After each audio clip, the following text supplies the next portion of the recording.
सो दोस्तों, पिछले एपिसोड में हमारा हीरो श्योर एक तरीके से अपनी बहन को दोबारा मनाने के लिए पहुंच चुका है। और वो अपनी बहन को मना पाता है या नहीं, और आगे क्या होता है आज स्टोरी पता चलेगा। तो सभी लोग हेडफोन लगा लो, रेडी हो जाओ। रेडी है भाई, आज का एडिटिंग शायद ये मैंने अभी किया है, अपलोड किया है, एंड आज का एपिसोड रेडी करते हैं। चलो सब लोग हेडफोन लगाओ, रेडी हो जाओ एंड स्टार्ट। श्योर इस वक्त अपनी बहन के पास जा रहा था, जो कि उससे अभी भी बहुत ज़्यादा नाराज़ थी। दीदी, पर मैं तो मतलब मैं क्या करूँ जिससे आप मुझसे दोबारा खुश हो जाए। श्योर वो अपने दोनों हाथों को आगे करते हुए कहता है, जैसे कि वो अपनी बहन के सामने सरेंडर कर रहा हो। लेकिन श्योर की बहन उससे कुछ कहती नहीं है। अगले ही सेकंड श्योर की नज़र उस म्यूटन लिजार्ड पर जाती है, जिसकी आंखें थोड़ी सी लाल हो रही थी। दीदी, ये ठीक तो है ना? श्योर अपनी बहन से कहता, अब नहीं, वो शायद रात भर सोया नहीं है, इसलिए शायद उसकी ऐसी हालत हो गई है। कल तक ठीक हो जाएगा। इतना कहने के बाद डॉक्टर अनन्या एक इंजेक्शन को तैयार करती है, जो कि शायद नींद की कोई दवाई हो सकती है। अनन्या वो म्यूटन लिजार्ड को वो इंजेक्शन दे देती है और म्यूटन लिजार्ड शांति से सो जाता है। अच्छा दीदी, मतलब क्या, मतलब आप मुझसे हमेशा गुस्सा रहने वाली हो क्या? मतलब श्योर वो अपनी बहन से कहता, और उसकी बहन उससे ऊपर से नीचे तक देखती है। ठीक है, बताओ क्यों मारा उन्हें? अनन्या श्योर से कहती है, आपके बदले कोई और होती तो शायद मैं अपने आप को कंट्रोल कर पाता, लेकिन नहीं। या फिर एक तरीके से अगर कोई और लड़की भी होती तो वहाँ पर मैं आपको ही इमेजिन करता। अगर वहाँ आप होती तो यही सोचता, और फिर मैं वहाँ पे वही करता जो मैंने किया। आपके पास आने जाने वाले को तो मैं चीट रख दूंगा। श्योर वो हल्के से आवाज़ में कहता, और खुद सोचिए अगर मैं टाइम पर नहीं आता तो। श्योर वो अचानक से बीच में बोलता है, क्योंकि उसकी बहन कुछ बोलने वाली थी। अच्छा ठीक है, और वो क्या नाम था उसका, उस डॉन का? मुझे नाम नहीं याद रहा है, लेकिन तुम उस डॉन से दूर रहोगे। उसकी जान गई तो मैं तुमसे बात नहीं करूंगी। अनन्या श्योर कहती है, ठीक है। श्योर ठीक है बोलता है, और वहाँ से जाने लगता है। लेकिन श्योर जाते जाते ये देखता है कि वो म्यूटन लिजार्ड नींद में भी थोड़ा सा हलचल में है, और उसका सर वो बार बार वो लेफ्ट राइट कर रहा है, जैसे कि उसे परेशानी हो रही हो। अजीब बात है, सोने के बाद इसे परेशानी क्यों हो रही है? श्योर मन ही मन सोचता है। अगले सेकंड देखते देखते श्योर वो प्राचीन समय में था, और अब तक करीब एक हफ्ता बीत चुका था। श्योर के सारे बीस्ट अब क्लासिक लेवल 9 जा चुके थे।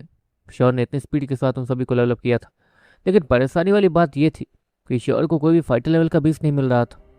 श्योर वो मैग्रॉन के साथ ज़्यादातर जंगल में घुमा करता था, और मैग्रॉन की ताकत भी क्लासिक लेवल 7 पहुंच चुकी थी, और अब तक श्योर और मैग्रॉन थोड़े से अच्छे दोस्त भी बन चुके थे। वैसे मैग्रॉन, जहाँ तक है तुमने जो जितनी कहानियाँ मुझे सुनाई है तुम्हारे देवता के प्रकोप वाली, तुमने इतने सब कुछ, इतने सारे ताकतवर देवता को मारा, ये किया वो किया, ये सब सुनने में अच्छा लगता है प्रैक्टिकली देखा जाए तो। लेकिन तुम्हारे पास न्यूरोकोर भी है, जो कि इम्पॉसिबल सा लगता है इस उम्र में। श्योर मैग्रॉन कहता, पर तुम्हारे पास भी तो है न्यूरोकोर। मैग्रॉन श्योर कहता, हाँ वो बात है, लेकिन ये बहुत ज़्यादा रेयर होता है। मतलब हम जैसे उम्र वाले लड़कों के पास न्यूरोकोर होना बहुत रेयर होता है। तुम्हारे पास न्यूरोकोर कब से है? श्योर वो मैग्रॉन कहता, बचपन से। वो मैग्रॉन घमंड भरी स्माइल के साथ कहता, ओह अच्छा। अच्छा, अगर तुम्हारे पास न्यूरोकोर है तो तुम्हारे न्यूरोकोर में बीस्ट भी होंगे। श्योर वहाँ पेस नीचे छलांग लगाते हुए कहता, और सीधे मैग्रॉन के सामने आते हुए कहता, हाँ है ना, लेकिन वो कैद है, मुझ पर सील चढ़ाई हुई है, इसलिए मैं बस उन्हें अपने न्यूरोकोर में तरपता हुआ देख सकता हूँ और कुछ नहीं। मैग्रॉन श्योर कहता, श्योर अपने न्यूरोकोर डिवाइस को सीधे मैग्रॉन की न्यूरोकोर से कनेक्ट कर देता है। देखते देखते नीरो डिवाइस के अंदर 3 खतरनाक मॉन्स्टर्स, मतलब 3 खतरनाक बीस्ट, जो कि बहुत ज़्यादा खतरनाक लग रहे थे, उनकी परछाई दिखने लगती है, जो कि जंजीरों से बंधे हुए थे। बस मैंने ऐसे तरपते हुए देखते रहता हूँ। मैग्रॉन श्योर से कहता, श्योर थोड़ा पीछे हट जाता। अरे यार, कहीं ये सच तो नहीं बोल रहा? श्योर वो मन मन सोचता है, और अगर ये बीस्ट सच में उस लेवल के हैं, देवता वाले, मतलब अगर ये किसी देवता के बीस्ट है तो ये किस लेवल के होंगे? श्योर मन मन सोचता है। अच्छा सुनो, तुम ठीक कैसे हो गए? ठीक करने का कोई तरीका है तुम्हें? श्योर मैग्रॉन कहता, पता नहीं, मैंने कोशिश की थी लेकिन मैं ठीक ही नहीं हो पा रहा हूँ। मैग्रॉन गुस्से में कहता, अच्छा ठीक है गुस्सा मत करो। श्योर मैग्रॉन को शांत कराते हुए कहता, लेकिन अगले ही सेकंड मैग्रॉन, उसका गुस्सा तो कुछ ज़्यादा ही था। अगले ही सेकंड उसकी आंखों से एक गोल्डन रोशनी निकलती है, और वो गोल्डन रोशनी बढ़ते हुए सीधे मैग्रॉन के सीने के पास जाती है, और मैग्रॉन के सीने से गोल्डन रोशनी तेज़ी से बाहर आती है। श्योर और मैग्रॉन थोड़ा पीछे हो जाते हैं। वो एनर्जी सच में खतरनाक थी, वो अजीब सी गोल्डन रोशनी, उसके अंदर बहुत ताकत थी, वो गोल्डन रोशनी अचानक से सामने जाकर एक परछाई का रूप लेने लगती है। पिताजी, मैग्रॉन हैरानी से कहता और सामने जाता। मैं तुम्हारा पिताजी हूँ, लेकिन तुम्हारे पिताजी की बस एक चेतना हो। तुम मुझे अपना पिताजी ही मान सकते हो। मैं तुम्हारे पिताजी का एक हिस्सा हूँ बस। वो मैग्रॉन का डैड, वो मैग्रॉन्स कहते हैं, वो एक अजीब से गोल्डन रंग के आत्मा जैसी चीज़ बन के आए थे, एक एनर्जी जैसी चीज़ में बदल के आए थे। श्योर, वो भी था पीछे हो जाता, क्योंकि उससे इन चीज़ों की आदत नहीं थी। मानना पड़ेगा, तुमने बचा लिया उसे। मैग्रॉन के डैड मैग्रॉन्स कहते हैं, बचा लिया? क्या बचा लिया? कुछ भी नहीं बचा पाया मैं। मैग्रॉन वो अजीब सा मुंह बनाते हुए नीचे गिरते हुए कहता। उसका बॉडी ने उसका साथ दिया ही नहीं था उस समय पे जब वो ये वर्ड्स बोल रहा था। ज़्यादा सोचो मत, तुम कामयाब रहे या फिर तुम्हारी वो बीवी कामयाब रही। मैग्रॉन गॉड के डैड मैग्रॉन कहता, और अगले सेकंड मैग्रॉन उसके सीने से एक अजीब सी रोशनी चमकती और बाहर आती और एक अजीब से कागज़ का रूप लेने लगती। वो कागज़ बाहर आते मैग्रॉन गॉड के हाथों में आ जाता है। टिपिकल, ये तो जल गया था ना? मैग्रॉन हैरानी से खड़े होते हुए कहता, जला नहीं था, बस तुम्हारी बीवी, जो ऑफ कोर्स तुम्हारी बीवी है, टैलेंटेड तो होगी, धोखा देने में काफ़ी माहिर थी और वो कामयाब भी हो गई उन सभी को धोखा देने में, और अब ये दिव्य कला तुम्हारे पास है। मैग्रॉन गॉड के डैड मैग्रॉन कहते हैं, पर क्या फ़ायदा, मैंने सब कुछ खो दिया है। सब कुछ खोने के बाद ये हासिल करूँगा तो। मैग्रॉन अपने डैड को देखते हुए कहता, बच्चे देखो, मेरे पास ज़्यादा समय नहीं है। मैं तुम्हें यहाँ पर बैठा के ये नहीं समझाऊंगा कि तुम ये करो वो करो। तुम अब बड़े हो चुके हो या फिर सील की वजह से छोटे हो चुके हो, इसके साथ ऐसी बचकानी हरकतें कर रहे हो। बस एक बात याद रखना, इस दिव्य कला को सीखने के लिए किसी भी देवता का कमज़ोर होना जरूरी है, और इसलिए इस दिव्य कला के पड़ाव को कोई सीख नहीं सकता, कोई देवता भी नहीं। तुम्हें एक अनोखा मौका मिला है सब कुछ ठीक करने का और एक ऐसा देवता बनने का जो कि तुम सोच भी नहीं सकते। ये दिव्य कला बस एक कला नहीं है, ये एक ऐसी चीज़ है जिसे तुम। वो बैकग्राउंड गॉड उसके डैड अचानक से इतना बोलते बोलते गायब हो जाते हैं क्योंकि उनका समय ख़त्म हो गया था। शिट, बैकग्राउंड गुस्से में खड़ा होते हुए कहता है और पर्ची को फेंकने लगता। अरे क्या कर रहे हो? श्योर, बैकग्राउंड का हाथ पकड़ते हुए कहता, मुझे नहीं चाहिए ये, तुम्हें चाहिए तो रख लो। इतना कहते हुए बैकग्राउंड उससे श्योर को थमा देता है, लेकिन श्योर वो इतना लालची तो था नहीं। देखो, जहाँ तक है, इसे बचाने के लिए तुम्हारी बीवी ने अपनी जान दी है, मतलब ये तुम्हारी बीवी का आखिरी निशानी हो सकता है ना? श्योर मैग्रॉन को रियलाइज़ कराते हुए कहता है कि वो कितनी बड़ी गलती कर रहा है। मैग्रॉन श्योर के मुँह से इस बात को सुनने के बाद उस पर्ची को लेता और उस अजीब से कागज़ के टुकड़े को खोल देता, जिसके बाद देखते देखते उस कागज़ के अंदर से गोल्डन रोशनी बाहर आती जो कि एक शब्दों का रूप लेने लगती है। इस स्किल को सीखने के लिए फाइटर लेवल का होना जरूरी है, इसलिए अच्छा इसलिए तो तुम्हारे डैड बोल रहे थे कि इसे कोई देवता नहीं सीख सकता है क्योंकि उनका लेवल तो बहुत ज़्यादा होता है ना? श्योर मैग्रॉन कहता, और मैग्रॉन भी इसके बाद समझ जाता है इस कला को सीखने के लिए फाइटर लेवल का होना जरूरी है। इस कला के करीब 3 पड़ाव, सूरज की जैसी आंखों की रोशनी, मतलब सूरज की जैसी चमकती हुई आंखों की रोशनी, दूसरी उड़ना, और तीसरी है प्रकृति की ताकत। मुझे इनमें से कोई भी समझ नहीं आ रहा है। श्योर मैग्रॉन श्योर कहता, तुम गॉड हो के बैल बुद्धि हो तो मैं तो। श्योर मैग्रॉन कहता, ठीक है जो भी, अभी के लिए इसे सीख नहीं सकते हैं। हाँ लिखा तो यही है, फाइटर लेवल हासिल करने के बाद ही हम इसे एक्टिवेट कर पाएंगे। मैग्रॉन श्योर कहता, लेकिन ये क्या है? मैग्रॉन इतना कहते हुए नीचे के कुछ वर्ड्स को पढ़ने लगता जो कि अभी अभी आए थे। इस कला का एक अनोखा हिस्सा, ऑफ कोर्स अगर ये दिव्य कला है तो इसका एक अनोखा हिस्सा होगा ही। इस कला को सीखने वाला अपनी ज़िंदगी और अपनी ताकत किसी के साथ जोड़ सकता है। अगर पहला जिसने इस कला को सीखा है वो इसके स्किल्स को अनलॉक करेगा तो दूसरा भी इसके स्किल को अनलॉक कर लेगा। पहले की ताकत बढ़ेगी तो दूसरे की भी ताकत बढ़ेगी। मुझे इसका मतलब समझ नहीं आया। बैकग्राउंड श्योर कहता, श्योर वो तो उसे बैल बुद्धि फिर से बोलने वाला था। ठीक है चुप हो, कुछ नहीं बोलने की जरूरत है तुम्हें। बैकग्राउंड सामने देखते हुए कहता और उस गोल्डन पेपर को छूने के लिए आगे बढ़ने लगता। बैकग्राउंड जैसे ही उस स्किल को छूता है उस अजीब से कागज़ के पन्ने को, अगले सेकंड वो कागज़ का पन्ना वो 2 टुकड़ों में बट जाता है। ये क्या हुआ? बैकग्राउंड हैरानी से कहता और अगले ही सेकंड वो अजीब सा आकाश का टुकड़ा जो कि दो हिस्सों में बट गया था, वो दो रोशनी में बदल के तेजी से एक श्योर की तरफ और एक मैग्रॉन की तरफ बढ़ने लगता है। श्योर वो तुरंत ही उस रोशनी को डॉज करके ऊपर कूदता है, लेकिन वो रोशनी अचानक से अपनी जगह से गायब होकर सीधे श्योर के सर के पास जाती और श्योर अपनी आंखों से उस रोशनी को अपने सर के अंदर एंटर करते हुए देखता है। दूसरी तरफ ये चीज़ मैग्रॉन के साथ भी हो रही थी। अगले ही सेकंड वो दिव्य कला तेजी से श्योर और मैग्रॉन के दोनों ही के बॉडी में एंटर कर जाती और वो दोनों ही तेज आवाज़ के साथ थम से नीचे गिर जाते।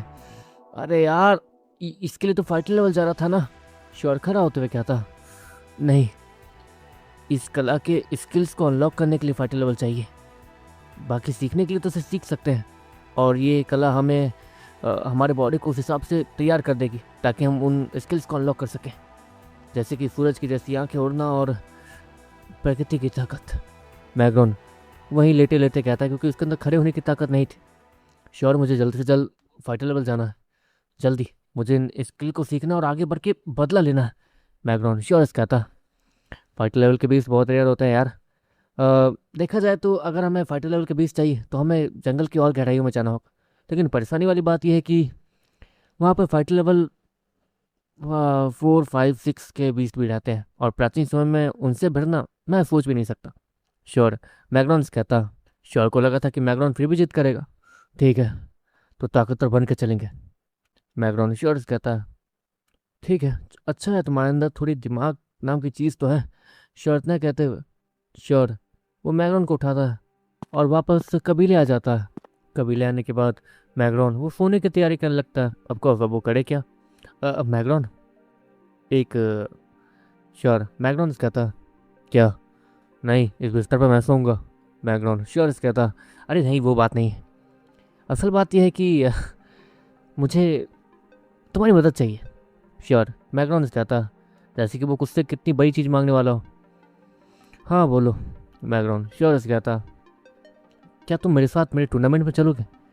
हाँ, वो थोड़ा अजीब है, लेकिन श्योर इतना कहता, और मैग्रॉन का हाथ पकड़ने के बाद वो अपने एक हाथ को खिड़की से बाहर धूप में ले जाता है, जिसके बाद देखते देखते वो दोनों अपने जगह से टेलीपोर्ट करके श्योर वाले समय में आ जाते हैं, जहाँ पर श्योर अपने रूम में सीधे मैग्रॉन को टेलीपोर्ट करके लाया था। मैग्रॉन टेलीपोर्टेशन एक्सपीरियंस को अच्छे से पहचानता था, इसलिए वो तुरंत ही श्योर को पीछे धक्का देता। पागल हो गए हो क्या? मेरी इस बॉडी को टेलीपोर्टेशन की आदत नहीं है, लेकिन तुम्हें कैसे टेलीपोर्टेशन?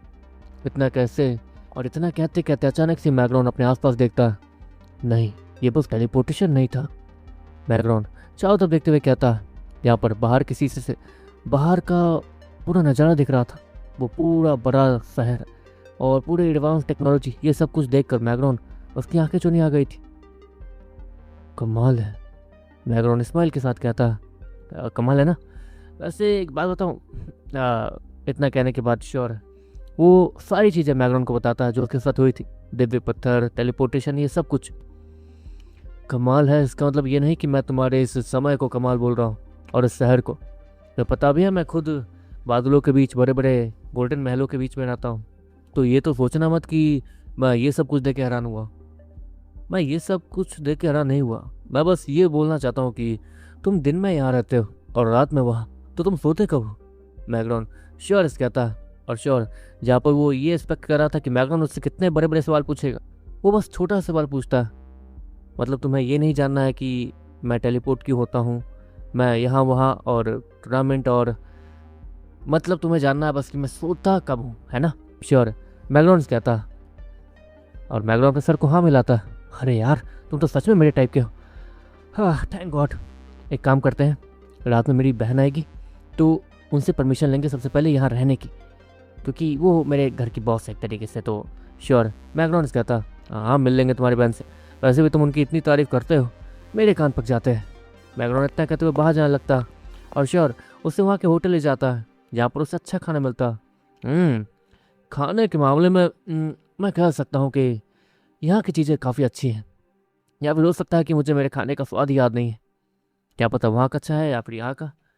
ये भी हो सकता है कि मैग्रॉन वो फालतू फालतू बातें करने लगता है, जैसे कि वो बावला हो गया।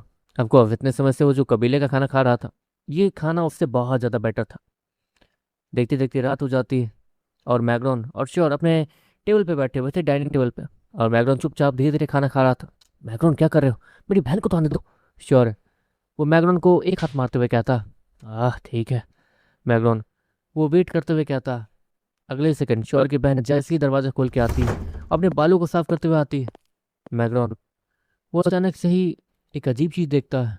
उसके सामने एक और लड़की की परछाई आ गई थी जिसे वो पहचानता था। अगले ही सेकंड मैग्रॉन उसकी आंखें खुलती हैं। उसके सामने अचानक से पता नहीं क्यों अंधेरा छा गया था। वो जैसे ही जागता है, उसे अपने सामने श्योर और अनन्या दिखते हैं, जो कि उससे उठने में मदद कर रहे थे। तुम बेहोश क्यों हो गए थे? श्योर मैग्रॉन कहता। हाँ वो मैंने खाना नहीं खाया था ना, इसलिए कमजोरी। मैग्रॉन श्योर कहता। आपको बहाने के नाम में तो वो यही बोल सकता था, खाना नहीं खाया। श्योर वो हैरानी से कहता। अच्छा तो ये भी तुम्हारे जैसा ही है, ठीक है। तुम दोनों एक काम करो, तुम दोनों कल टूर्नामेंट में अच्छे से रजिस्टर कर देना, ठीक है। रजिस्ट्रेशन करने वाली मशीन मेरे पास है, मैं लेके आई हूँ हॉस्पिटल से। तो तुम लोग कल रजिस्टर कर देना अपने नाम को। तो मैं भी देखना चाहती हूँ तुम दोनों कहाँ तक जाते हो। वैसे तुम्हारा पार्टनर तुम्हारे जैसा ही, तो मैं ज़्यादा उम्मीद नहीं रखने वाली हूँ तुम लोगों से, लेकिन श्योर कंट्रोल।